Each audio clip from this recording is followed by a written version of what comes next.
Lil Yachty is a man of many talents. He is a controversial rap legend, an unconventional model, and an amateur dolphin. Yachty's breakout hit, One Night, catapulted him to the top of the hip-hop culture. It eventually went platinum and allowed him to cement himself as the king of the teens, a title which had been held for many decades in hip-hop by R. Kelly. Now, the interest in Yachty's bank account originally started after his appearance on Everyday Struggle, where professional hater and one-hit wonder Joe Budden grilled him on not knowing what kind of record deal he was in. Are you in a 360?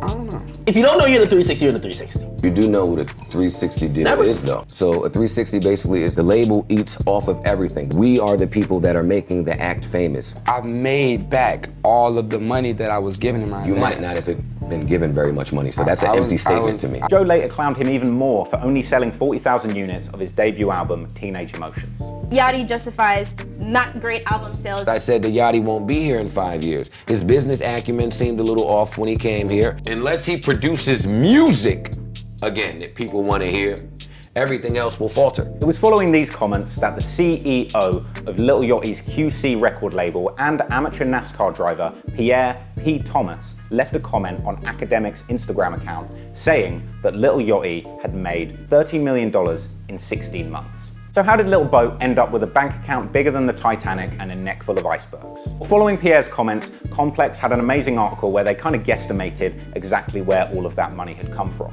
So let's have a recap on exactly where they said it came from and fill in a few gaps with our own estimations. Considering when this comment was made, we can jump back 16 months and start the timeline in February 2016. For Lil Yachty, this was a pretty poppin' time. It was 3 months after he had released his viral hit, One Night, which had gone absolutely massive after being featured in the comedy sketch When Bae Asks You What Are We. It's a shame that Yachty didn't send this to Pierre Thomas before he knocked up those 2 chicks.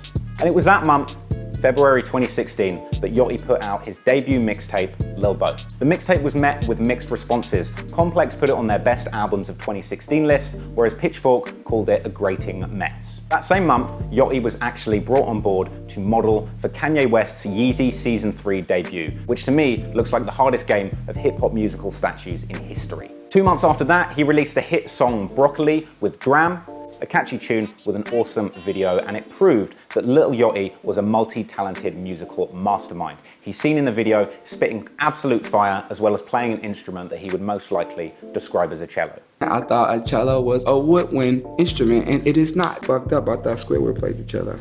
That song ended up at number 5 on the Billboard charts and racking up over 300 million YouTube views to date, with numbers that Trap Lil Ross could only dream of. All this new attention meant that Yachty built a fan base rapidly, and he was actually able to rack up around 320 million streams over the 16-month period, which allegedly would have netted him at least $1.5 million.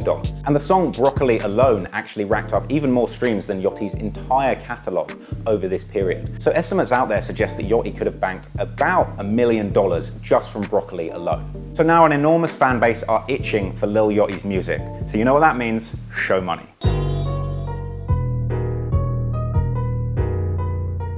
Complex estimated that over this 16-month period, Lil Yachty played 119 shows, and that his individual show rate rose from $5,000 to $100,000 over this period. This would have brought him in about $5 million. After seeing how much of an enormous bag Lil Yachty was able to secure just from playing shows, it made me dig a little bit deeper and find out how much other rappers were being paid. The 21 Savage takes in about $120,000 or £100,000 per show. Apparently back in 2016, you could get the Migos to play for $45,000, but that has now gone all the way up to $250,000 a show, which is still an absolute bargain when you consider it's a 3-for-1 deal. Also during this period, Lil Yachty did guest verses on around 27 other rappers' tracks. He stated in an interview with Ebro that he only charged $3,500 for a verse, but it's very likely that this shot up as his popularity rose. So Complex had a very conservative estimate of around $100,000 for his guest verses, but I can assume that with royalties and the increase in his rate, this probably went up a lot more. I mean, he was doing guest appearances for everybody and their mum. A$AP Rocky, A$AP Ferg, Chance the Rapper, Macklemore, and of course everybody's favourite British rapper after me, I'm trapped in the lift. 21 Savage. If you're a little bit confused about how the economics of rappers doing features works, let's go to our expert feature seller in residence and self-proclaimed titty boy, 2 Chainz. 100 grand. This is what I offer. These are my services. Who's gonna pay that full version? Your favorite rapper paid it. Don't even worry about it. There's something really special about hearing a rapper talk about themselves selling a service in this way. It almost makes you feel like they're a used car salesman just trying to flog their services. Hello sir, what do I have to do today to let you walk out of here with 16 bars of incomprehensible mumble rap? The final element of Lil Boat's ruthless accumulation of money over this period is brand endorsements. He did adverts for a bunch of prestigious brands, including Sprite, aka Sorry We're All Out of Coca-Cola. He did an ad for Target, aka the Walmart's a little bit too far away to walk to, and he did a collaboration with Finish Line and Adidas, who are famous for collaborating with the biggest names in the game, from Kanye West to Drake's Secret Love Child, all the way up to Hitler. Some of these ads are incredibly cringeworthy. But you can't really hate on Lil Boat for taking these opportunities. I mean, if you were offered $100,000 to do 10 seconds work with LeBron James, what would you say? And during this time, he became the creative director of boring clothing brand Nautica. He released a couple of collaborations with them that, in my opinion, were very lackluster and looked a lot less like Lil Yachty and a lot more like TJ Yachty. So the Complex article kind of trails off at this point with only about $8.1 million accounted for. So I'm going to make some educated guesses on where the rest of that money might have come from. He sells merchandise directly on his website. He also got a $1 million advance as part of his record deal, which may have also contributed to that $13 million figure.